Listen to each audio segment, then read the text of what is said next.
The day I checked the property records, I found out I was a tenant in my own home. Honey, look at a bigger place. Chloe was lounging on the sofa, scrolling through her phone. I put down my fork. A bigger place? Yeah, this one's too small. It's barely 950 square feet, she said, not looking up. Go get the deed. I want to see what we can sell it for. Isn't the deed with you? Right? It is, she said with a little laugh. Don't you worry about it. I'll handle everything. I didn't say anything. That afternoon, I'd gone down to the county recorder's office. This condo hadn't been in my name for a long time. In the owner's section, the name was printed in clear, black letters, Caleb Vance. Date of transfer, August 17th, 2022. Exactly 2 years ago. Ethan, Chloe called out. I snapped back to reality. What's up? Can you find the original purchase agreement tomorrow? I need to check the price we paid. I looked at her. She was still smiling. Sure, I nodded. I'll look for it tomorrow. 1. I couldn't sleep that night. Lying in bed, all I could hear was the sound of Chloe's steady breathing next to me. I stared at the ceiling, my eyes wide open. All I could see was that document from the recorder's office. Owner, Caleb Vance. Who the hell was Caleb Vance? I didn't know him, but I'd heard the name before. Once, before we were married, Chloe had mentioned him. He's an ex-boyfriend. We broke up years ago. She'd said it so casually at the time.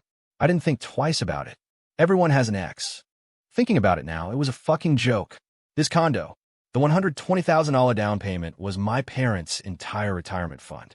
The $2,200 monthly mortgage payment I had paid for 5 straight years.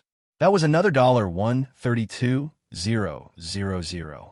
A total of $252,000. All my money. And now, the condo belonged to her ex-boyfriend. I turned my head and looked at Chloe's profile in the dim light. She was sleeping soundly. Honey, she mumbled in her sleep. I didn't answer. The next morning, Chloe left for work. I called in sick. I went to the bank. Sir, how can I help you? I need a complete transaction history for this account for the last 5 years. Of course, one moment. Half an hour later, I was holding a thick stack of statements. The $120,000 down payment transferred from my account on March 15th, 2019. Recipient, the developer. After that, every single month, the $2,200 mortgage payment was automatically deducted from my checking account. 60 consecutive months. Not one was missed. I had paid for every single cent of this place. And Chloe? I flipped through the pages. 0. She hadn't contributed a single dime, but she was the one who transferred the property to her ex-boyfriend for $1. I stood outside the bank for a long time. I smoked 3 cigarettes. Then I called a friend. He's a lawyer. Mark? What's up? My wife transferred our condo to someone else. Can I sue her? There was a 2-second pause on the other end. Say that again. I said it again. Who did she transfer it to? Her ex-boyfriend. Do you have proof? Edo. Bank statements, property records from the county. I have it all. Okay, don't tip your hand yet. His voice turned serious. This could be huge. You need to make sure your chain of evidence is complete. How do I do that? You have the down payment and mortgage records. You're missing a few things. 1, the original transfer documents to see exactly how it was done. 2, proof of your wife's relationship with this Caleb guy. Text messages would be ideal. Text messages. Can you get into your wife's phone? I could. Her passcode was my birthday. Yeah. Then you need to get on that tonight. I hung up. When I got home that afternoon, Chloe wasn't back from work yet. I sat alone in the living room, looking at our 950 square foot home. I bought the sofa. I bought the TV, the fridge, the washer, the dryer, the air conditioner, all of it. I bought it. I still remember the day we moved in. Chloe grabbed my hand and said, Ethan, this is our home. Our home. And now, the lock clicked. Chloe pushed the door open. Honey, you're home early. Things were slow today, so I left. Oh. She slipped off her heels and walked into the kitchen. What do you feel like for dinner? Whatever. I'll just make some pasta then. Keep it simple. She tied on an apron and started bustling around. I sat on the sofa, watching her back. Suddenly, she felt like a complete stranger. During dinner, she asked me, Did you find the purchase agreement? I did. Where is it? Let me see it. It's in the study. I'll give it to you tomorrow. Okay. She lowered her head and ate her pasta. By the way, honey, let's go look at some new houses this weekend. I saw a great 3-bedroom in a new Leonard community. All right, we'll need a bigger down payment. How much can you pull together? I put down my fork. Probably 20 or 30,000. Will that be enough? We have to sell this place first. It'll be enough. She nodded and kept eating. I just watched her. There was no trace of guilt on her face. It was as if this condo was still truly ours. As if she hadn't done a single thing wrong. That night, she fell asleep first. I waited for half an hour, making sure she was sound asleep. Then I picked up her phone. Passcode 0315. My birthday. The phone unlocked. iMessage. Contact. I scrolled down. Caleb Vance. There was a note next to his name. Caleb, do not open. I opened it. The message history. I started from the beginning. The earliest message was from 3 years ago.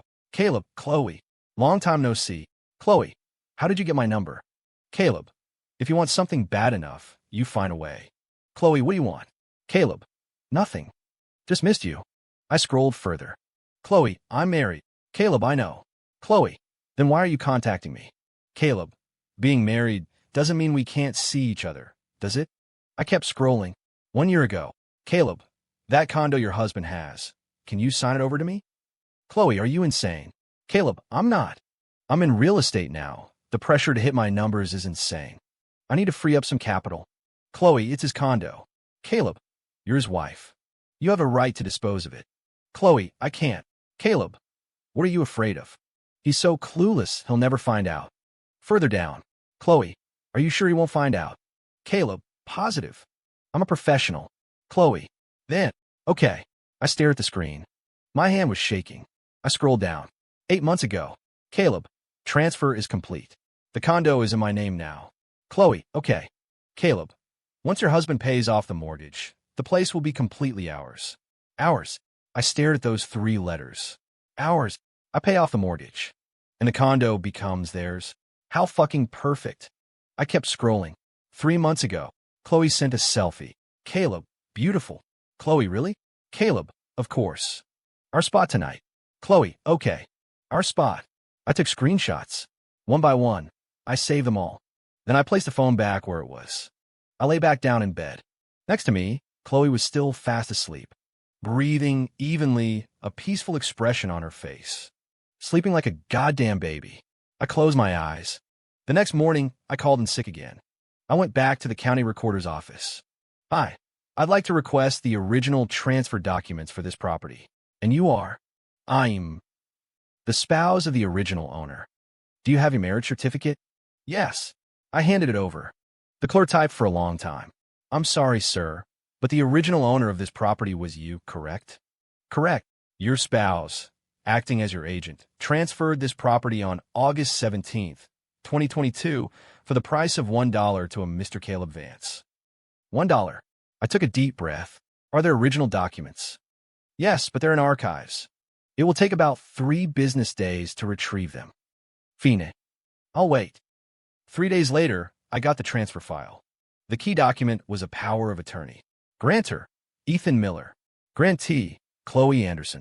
Matter, to sell the property registered under my name. And my signature, but I never signed that. It was a forgery. I held the document in my hand. It started shaking again. I called my lawyer friend. Mark, I got the file. What's the situation? She forged a power of attorney and transferred the condo to her ex-boyfriend. There was a moment of silence on the line. Ethan, this is fraud. Serious, criminal fraud. I know. What's your next move? I looked out the window. I'm not doing anything yet. Why not? I don't have enough. You have enough. Forged POA, incriminating texts, a $1 transfer price. That's more than enough to file a police report. I want to bury her. I want to make sure she can never get up again. He sighed on the other end. All right, what's your plan? She works at a bank. There has to be a money trail. I need to see her financial records for the past few years. That's going to be difficult. She had me transfer my salary to her every month to manage our savings. I want to see where that money really went. Do you have her bank account number? Yes. Okay, let me see what I can do. I hung up. When I got home, Chloe was cooking. Honey, you're back. Yeah, home early again. My project wrapped up. Things are quiet now. She came out of the kitchen carrying a plate. Perfect.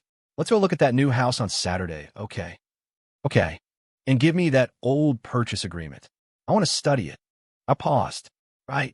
I'll get it for you later. Okay. She smiled and sat down. Ethan, you seem a little stressed these last couple of days. Is everything all right? I took a bite of food. No, just pressure from the project. Well, you need to get some rest. I will. I can give you a massage after dinner. No, it's fine. I'm good. Don't be silly. She leaned closer. You work so hard to provide for us. It's my job to take care of you. Take care of me. I looked at her smiling face. $252,000. You've taken great care of me. That night, I lay in bed thinking for a long time. I couldn't tell anyone about this, especially not my parents. They were older. The shock would be too much. My mom, especially, high blood pressure, a weak heart. If she found out about this, it could literally give her a heart attack. I'll wait until all the evidence is in place. Then, I'll lay it all out at once. Give Chloe and Caleb no chance to escape. 2.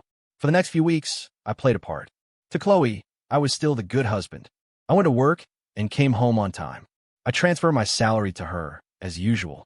On weekends, we looked at new houses together. She pointed at a large 3-bedroom house. Ethan, what do you think of this one? It's nice. The down payment is $150,000. If we sell our place and add a little more, we should have enough. Can your parents help out a little? I looked at her. I'll ask. Okay, ask them soon. These places are selling fast. We need to move quickly. I nodded. She linked her arm through mine, her smile radiant. I laughed coldly to myself. You've already sold our place, and now you want my parents to give you more money? The shamelessness was breathtaking. I got a call from Mark. Ethan, I got your wife's bank statements for the past few years. And it's interesting. Tell me, she receives your $5,000 salary transfer every month, right? Right. Well, every month, there's a transfer out for between $300 and $500. The recipient is Caleb Vance. I froze. What do you mean? I mean, she's been skimming money from your salary and sending it to her ex-boyfriend every month. I gripped the phone tighter. Do the math. What's the total over the years? Over 5 years. It's about $22,000. $22,000. On top of the condo. She funneled all my money to Caleb. There's more. Go on. Caleb has several large purchases on his credit cards over the past few years, but the payments were all made from your wife's account. How much? In total, around $15,000. $15,000. $22,000 plus $15,000. $37,000. Add the condo, with a current market value of about $420,000. She had defrauded me of nearly $500,000. Ethan, I'm here. When are you going to make your move? I took a deep breath. Not yet. Why? I need to find proof they were sleeping together. That might require filing a police report first to get hotel records. If we can get it, great. If not, it's fine. The evidence on the property and money is enough. So, when are you going to the police? There's one more thing I need to confirm. What is it? I paused. She's pregnant. The line went silent. When did you find out? Last night. She told me. The baby is... I don't know. Silence. I continued. I need to get a paternity test. Can you do that now? Yes. She said she's going to the hospital for her first prenatal appointment. I'll find a way to get a sample. All right. You confirm that. I'll get everything else ready for you. Okay. I hung up the phone. I stood on the balcony, watching the traffic below. Pregnant. Chloe's face was glowing when she told me the news. Ethan, we're going to be parents. What did I feel in that moment? I couldn't say. I once thought that would be the happiest moment of my life. And now, I just wanted to know whose child it was.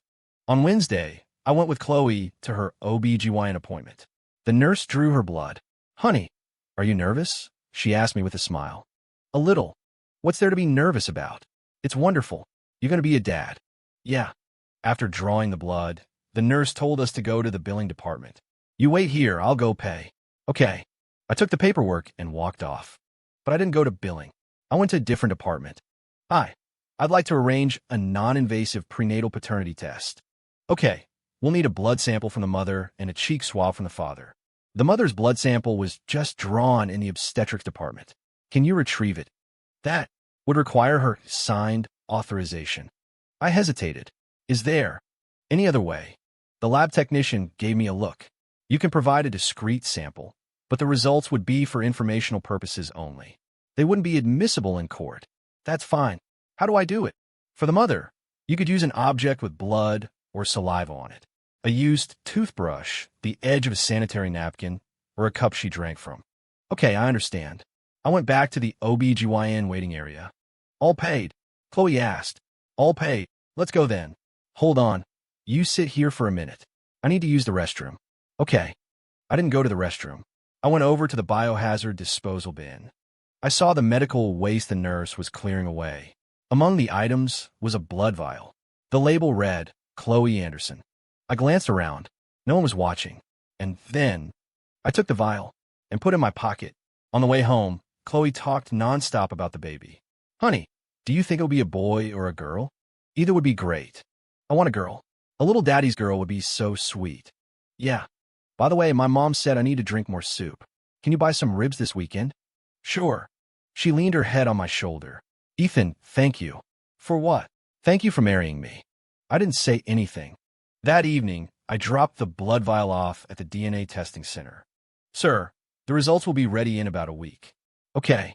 The next week was the longest week of my life. Every day, I come home to Chloe's smiling face. Honey, you're back. Yeah. Dinner's ready. Go wash up. Okay. We sat across from each other at the table. We talked, watched TV, went to sleep. Everything was normal. But I knew it was all a lie. I was just waiting for that one result. On Friday afternoon, my phone rang. It was the testing center. Mr. Miller, your test results are in. I gripped the phone. Go ahead. Based on the DNA comparison, you are. A slight pause. Excluded as the biological father of the fetus. I stood motionless in the hallway at work. Not mine. The child was not mine. Sir, are you still there? I'm here. Would you like a printed copy of the report? Yes. You can pick it up tomorrow. I hung up. I walked to the window and looked at the sky. It was about to rain. Dark clouds were hanging low. I smiled. Chloe, you are truly something else. The condo you gave to someone else. The money you gave to someone else. And now the child is also someone else's. What did you take me for? An ATM? A sucker? A joke? My phone rang again. It was Chloe. Honey, what do you want for dinner tonight? I took a deep breath. Whatever. How about I make your favorite pot roast? Okay. Then come home early. I hung up. On the way home, it started to rain. I didn't have an umbrella. I just let it soak me. By the time I got home, I was drenched. Ethan, why didn't you use an umbrella? Chloe ran over, grabbing a towel to dry my hair. Go change your clothes before you catch a cold. Yeah. Why are you so late today? Something came up with the project. You worked too hard. She stood on her toes and kissed my cheek. Go get changed. Dinner's almost ready. I looked at her. That face, that smile, that voice. It was exactly the same as it was 5 years ago. I used to love her so much. And now? Ethan? What is it? Nothing. I turned and went into the bedroom. 3. The evidence was all there. The property transfer documents. The forged power of attorney. The bank transaction records. The iMessage history between Caleb and Chloe. The paternity test report. It was more than enough. Mark said the evidence could support 2 felony charges, grand theft by deception and forgery. When are you going to the police? Not yet. Why? I want to see just how shameless she can be. Ethan, don't get yourself in too deep. Don't worry. I know what I'm doing. I hung up. Back home, Chloe was watching TV in the living room. Honey, come here. I walked over and sat next to her. What's up? She handed me her phone. Look at this house. It's even better than the last one we saw. On the screen was a large modern house. A mini mansion. How much? $300,000 down, with a monthly mortgage of $8,500. I looked at her. A $300,000 down payment. Yeah, if we sell our place and add the money you've saved, it should be enough, right? I put the phone down. Sell this place? Of course. Where else will we get the down payment? I stared into her eyes. She was completely unfazed, as if this condo was still truly ours. Honey, whose name is our condo under? Ours, of course. Whose specifically? She hesitated for a second. Yours. We put in your name, remember? Oh, I nodded. So where's the deed? It's in the safe. Why? I want to see it. What for? Just want to look at it. She got up, went to the bedroom, and opened the safe. She rummaged around for a while. I can't find it. You can't find it? Yeah. I must have put it somewhere else. She looked back at me. Do you need it right now? I stood in the doorway, watching her. No ruse. Okay. I'll look for it tomorrow then. All right. That night, lying in bed, Chloe was already asleep. I stared at the ceiling. Tomorrow, it all comes out. The next day was Saturday. I woke up early. Chloe was still sleeping. I called Mark. Today's the day. Are you sure? I'm sure. Okay. I'll get the file ready. Meet me at the precinct at 3 p.m. Got it. I hung up. I made breakfast. Chloe woke up and came out of the bedroom. Honey, you're up so early today. Yeah. Made you breakfast. Thanks, sweetie. She sat down. So, what's the plan for today? This afternoon, I have to go to the police station. The fork in her hand paused. The police station? What? To file a report. A report for what? I looked at her. My property was stolen. Her face changed in an instant. What do you mean? I mean my condo was transferred 2 years ago to a man named Caleb Vance. She dropped her fork. How? How did you know? I checked the county records. Silence. She stared at me, her lips trembling. Ethan, let me explain. Explain what? It wasn't my idea. Caleb made me do it. He made you. I laughed. I've read your text messages. What text messages? Once your husband pays off the mortgage, the place will be completely ours. Her face went completely white. You said it yourself. Ethan. And then there's the paternity test. What? What paternity test? The baby you're carrying isn't mine. She froze, completely and utterly stunned. Impossible. How could you? How could I know? I stood up. Because the man you married isn't an idiot. Ethan. She stood up, reaching for my hand. I took a step back. Don't touch me. Ethan, I'm begging you, don't call the police. We can work this out. Work what out? I'll get the condo back. We can start over. Start over? Chloe, the $120,000 down payment was my parents' retirement money. The $132,000 in mortgage payments was from my salary every single month for 5 years. That's $250,000. And you sold it to your ex-boyfriend for $1. On what grounds do I start over with you? She started to cry. Ethan, I was really forced into it. Caleb said if I didn't cooperate, he would tell you about us. About you. About our past. Your past. I laughed coldly. You're still sleeping with him now. Her crying hitched. I'm not. Our spot tonight? Okay. She said nothing. Where is your spot? The Marriott or the Holiday Inn? She looked down, her whole body shaking. Chloe, I once thought you were the love of my life. I thought we would have kids together, grow old together. But what did you treat me as? An ATM? A sucker? A joke? She dropped to her knees. Ethan, please, give me one more chance. A chance? I looked down at her. You're carrying another man's child, living in a home I bought, spending money I earned, and you want another chance. Do you think Ethan Miller is that easy to fool? Her sobs grew louder. No. I really do love you. You love me. I crouched down, looking her in the eyes. You skimmed hundreds of dollars from my salary every month and sent it to Caleb. For 5 years. A total of $22,000. You used my money to support your ex-boyfriend. Is that how you show your love? She was speechless. I stood up. 3 o'clock. The police precinct. You can go on your own, or the police will come find you. I grabbed my jacket and walked to the door. Ethan. She screamed my name. I didn't turn back.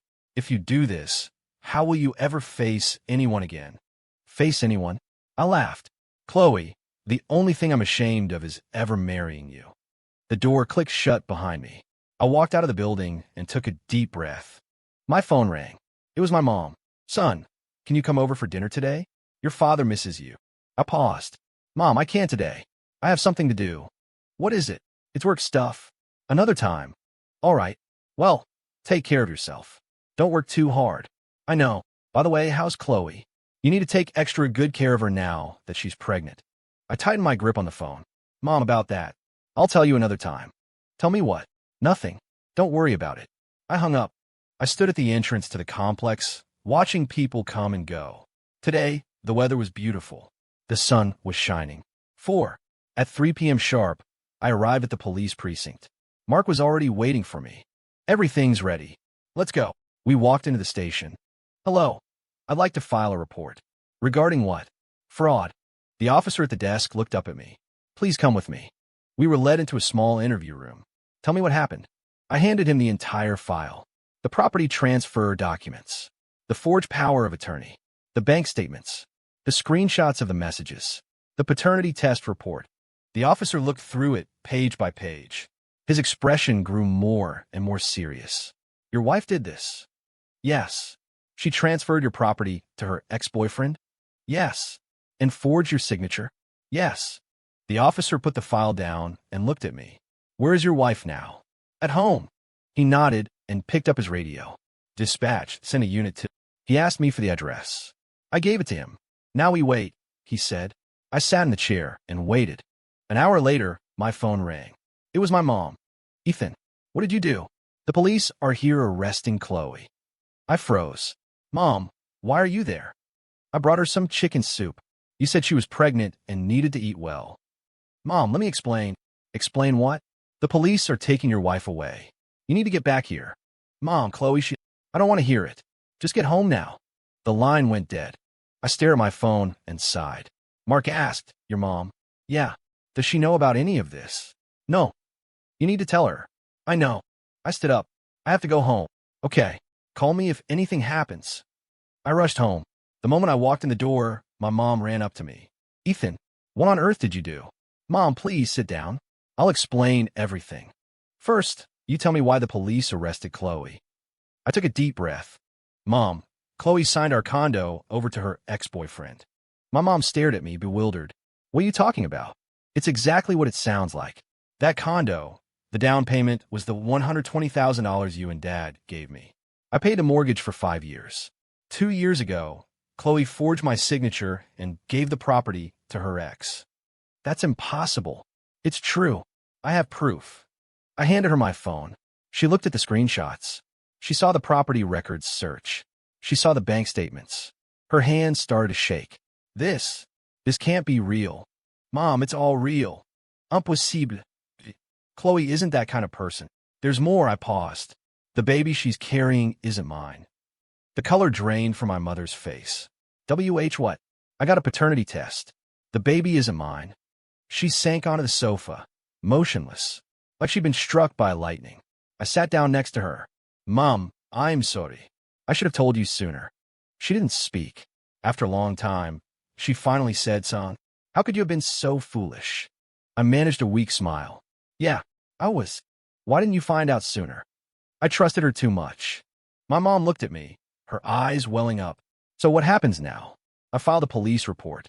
They'll handle it. Whether we can get the condo back will be up to the court. And the money. Mark says that if she's convicted of fraud, we can recover the money. She nodded, saying nothing more. I sat with her for a while. The doorbell rang. I opened it. It was my dad. He came in, looked at my mom, then at me. What's going on? Dad, sit down. Let me tell you. I explained the whole story again. When I finished, my dad's face was grim. That Chloe, I knew there was something wrong with her from start. Dad, your mother insisted she was a good girl. I never liked her. What's the use of saying that now? My mom snapped. What do you mean, no use? I told you to look in her family, and you said I was being paranoid. Look what happened. They started to argue. I stood to the side, silent. After a moment, I spoke up. Dad, Mom, stop fighting. It's already happened. The most important thing now is to get the money and the condo back. They stopped and looked at me. Mark says we have a very strong case. The evidence is solid. Chloe and Caleb aren't getting away with this. My dad sighed. Fine. Sue them. Sue them for everything they've got. My mom was quiet. After a moment, she asked, son, what will you do now? What do you mean? After the divorce, you'll be all alone. Mom, I'm only 32. I'm still young. But, no buts. I looked at her. Right now, I only want one thing. To get back what's mine, and then start over. She looked at me, and tears streamed down her face. Son, it's my fault. I'm the one who introduced you to. Mom, this isn't your fault. How is it not my fault? If I had just gotten to know her better. Mom, I cut her off. Stop it. This isn't your fault. and it isn't Dad's. It's my fault for being blind. She hugged me and cried. I patted her back. It's okay, Mom. It's all going to be okay. 5. The following months were a long, slow wait. The police opened a case. Chloe and Caleb were arrested and held in custody. The district attorney's office began its investigation. A month later, they were formally indicted. The charges: grand theft by deception and forgery of a government document. The total amount involved: $420,000, market value of the condo, plus $37,000, cash transfers, equals $457,000. This amount fell into the severe category. The sentencing guidelines were 10 years to life in prison. When Mar told me the news, I didn't feel much of anything. Not happy, not sad, just empty. After Chloe's arrest, I received several letters from her, sent from the county jail. The first one: Ethan, I'm so sorry. I know I was wrong. Caleb really forced me to do it. Please forgive me. Drop the charges. I promise I'll never do it again. I read it, then tore it up. The second one: Ethan, I think about you every day. I know you still love me. Please give me a chance. I don't want a condo. I can give you the money back. Please just drop the charges. I read it and tore that one up too. The third one: Ethan Miller, you must be feeling pretty good about yourself. Does putting me in jail make you happy? Don't forget, I'm your wife. Sending me to prison doesn't make you look good either. I laughed. Why? Even now, she still thought of herself as my wife. I threw the letter in the trash. During that time, my mom came to see me again. Son, are you sure you don't want to reconsider dropping the charges? Mom, what are you talking about? I'm not saying you should forgive her. Just let go. Get the divorce, but why does she need to go to prison? I looked at my mom. Mom, she stole nearly $500,000 from our family. I know, but what? If you do this, people will talk after you get divorced. Talk. Mom, I was defrauded of $500,000. My wife was pregnant with another man's child, and I'm using the legal system to get justice. What are people going to say? She was silent. Mom, do you think that if I just let this go, it will be like it never happened? That's not what I mean. Then what do you mean? She sighed. I'm just worried it will be hard for you to find someone new. I laughed. Mom, I'll handle that myself. Please don't worry about it. She looked at me, wanted to say more, but didn't. A week before the trial, I received another letter. It wasn't from Chloe. It was from Caleb. Mr. Miller, I know you hate me, but I want to tell you the truth. Chloe did it willingly. I didn't force her. She never got over me, not from the day she married you. You were just her ATM. If you don't believe me, check her journal. It's in the nightstand in the bedroom, second drawer. It's all in there. I stared at the letter. A journal. I had never once looked through her things. I went home and opened the nightstand. Second drawer. There was a pink notebook. I opened it. The first page was dated May 8th, 2019, 3 days after our wedding. Ethan went to work today. I was home alone. I called Caleb. He said he misses me. I miss him too. I know this is wrong, but I can't help it. I kept reading. July 15th, 2019. Ethan bought me a purse today, over $300. I sent a picture to Caleb. He said he'd buy me better things. March 22nd, 2020. Caleb said he wants a place of his own. I thought about it. Ethan will never know about his condo. After he pays off the mortgage, we can go traveling together. June 8th, 2021. Went to a hotel with Caleb today. When I got home, Ethan asked where I'd been. I told him I worked late. He believed me. He's so dumb. So dumb. I stared at those two words. August 17th, 2022. The transfer is complete. Caleb said once Ethan pays off the loan, we could be together forever. I'm so happy. So happy. I closed the journal. My hand was trembling. I sat on the edge of the bed and looked around the room. I picked out this bed. I assembled this nightstand. I hung these curtains. I once thought this was our home. It turns out, from the very beginning, I was the only one who lived here. 6. The day of the trial, the weather was grim, overcast and gray, like it was about to rain. I sat at the plaintiff's table. Chloe and Caleb sat at the defendant's table. From a few yards away, our eyes met. Her eyes were red and swollen, like she'd been crying. I felt nothing.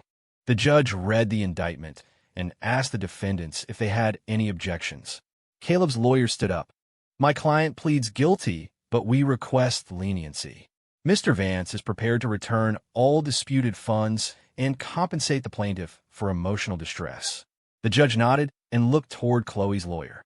Her lawyer stood up as well. My client also pleads guilty.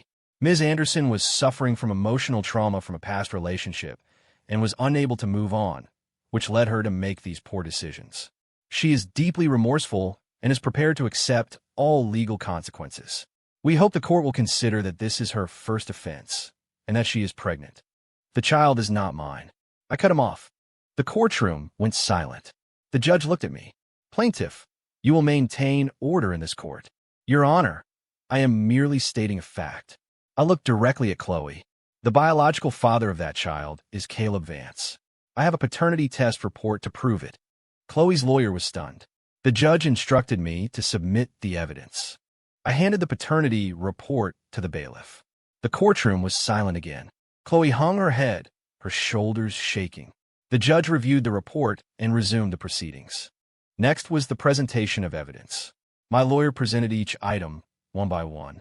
The forged power of attorney, the property transfer documents, the bank records, the iMessage logs, the journal.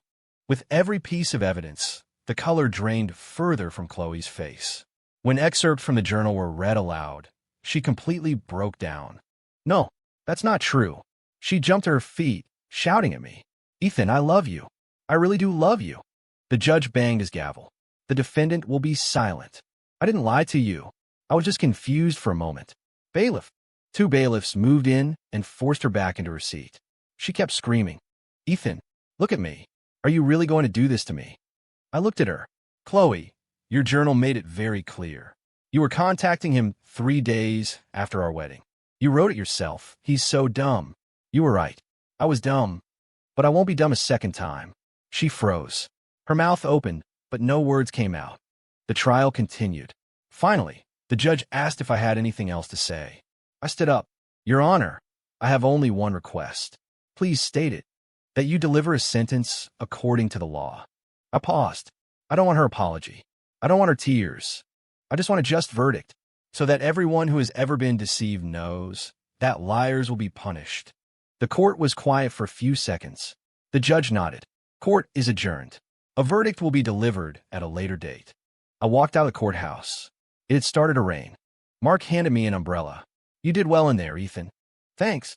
The verdict should come down quickly. 2 weeks max. Okay. I opened the umbrella and started to walk away. I heard footsteps behind me. Ethan. It was my mom's voice. I turned around. She was standing at the courthouse entrance without an umbrella. The rain was soaking her. So? I walked over and held the umbrella over her head. Mom, what are you doing here? I wanted to see what kind of woman she was. I didn't say anything. Son, you did the right thing. I was taken aback. Mom. She looked at me, her eyes red. I was the one who was confused before. I never should have asked you to drop the charges. Mom, you did the right thing. She gripped my hand. People like that belong in jail. I support you. I looked at her. It was the first time she had said anything like that. Thanks, Mom. Don't thank me. I'm your mother. She wiped a tear from her eye. Come on, let's go home. I'll make you dinner. Okay. 7. The verdict came down. Chloe Anderson, grand theft by deception, forgery, sentenced to 8 years in state prison and a fine of $50,000. Caleb Vance, conspiracy to commit grand theft, sentenced to 6 years in state prison and a fine of $30,000. The property was ordered to be returned to me. All stolen funds were to be restituted. Damages for emotional distress, $100,000. The day the judgment was delivered, Mark called me. Ethan, we won. Yeah. The title will be transferred back to you, and they'll start the process of recovering the money. It might take a while, but you'll get it all back. Thank you. Don't mention it. What are your plans now? Divorce. Of course. With her incarcerated, you can file for a direct judgment. The court will grant it without issue. Good. Anything else? I thought for a moment. I think I'll move. You're not keeping the condo? I'm selling it. Why? I looked out the window. The place gives me the creeps. He laughed. All right. I'll keep an eye out for you. Thanks. I hung up. I sat in the living room, looking around the condo. 950 square feet. A $120,000 down payment. A $2,200 mortgage paid for 5 years. I once thought this was my home with Chloe. Now, it was just an empty shell filled with bad memories. I never wanted to see it again. 3 days after the verdict, I got a call from Chloe's mother. Ethan, it's me. I didn't speak. Are you satisfied now? 8 years for my daughter. Do you have any idea how long 8 years is? I remained silent. How could you be so heartless? She was your wife. Ma'am, I finally said. What? Your daughter stole over $450,000 from me and was carrying another man's child. The other end of the line went silent. Did you know about any of this? Silence. If you knew, and you still think I'm heartless, then there's nothing more to say. And if you didn't know, I paused. Then you should be asking your daughter why she did it. I hung up the phone. A month later, the divorce was finalized. I was officially single. There was no division of assets, because her only assets were the ones she had stolen from me, which were all being seized. I took the divorce decree and walked out of the courthouse. The weather was beautiful. The sun was shining. I stood on the steps and took a deep, clean breath. It was over. 5 years of marriage, over. My phone rang. It was a number I didn't recognize. Is this Ethan Miller? This is he. Hi.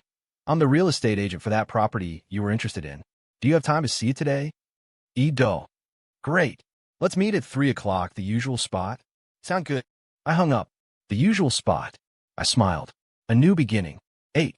A year later, I stood on the balcony of my new apartment, looking out at the view. It was a small one-bedroom, about 750 square feet.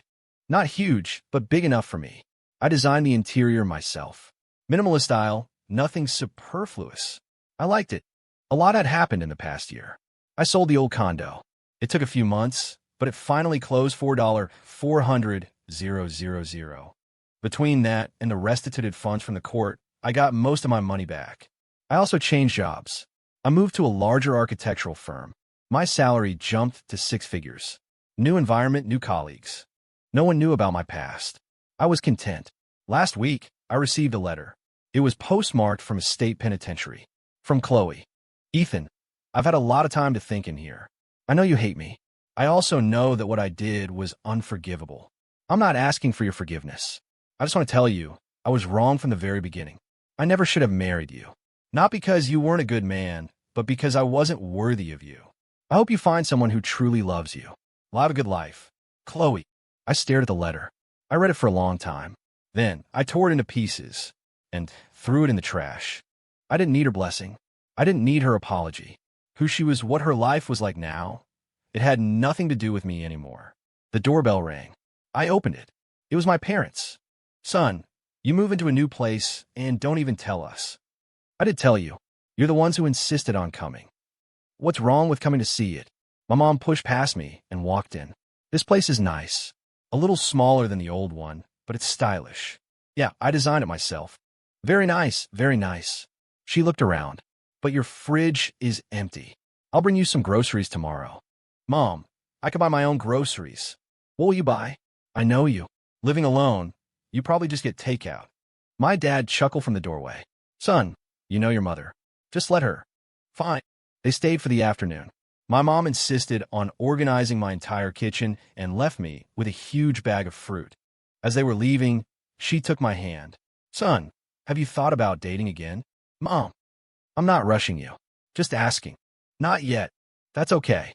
No ruse. Take your time. She patted my hand. You deserve better. I looked at her. Thanks, Mom. Don't thank me. I'm your mother. She smiled. All right, we're going. You take care of yourself. I will. After they left, I went back into the living room. I stood by the window, looking out at the city lights. This was my new home. A home for one. It was a little empty, a little quiet. But it was mine. My phone vibrated. It was a text message. From Caleb. Ethan, I'm out. I'd like to see you. I looked at the message. Then I blocked his number.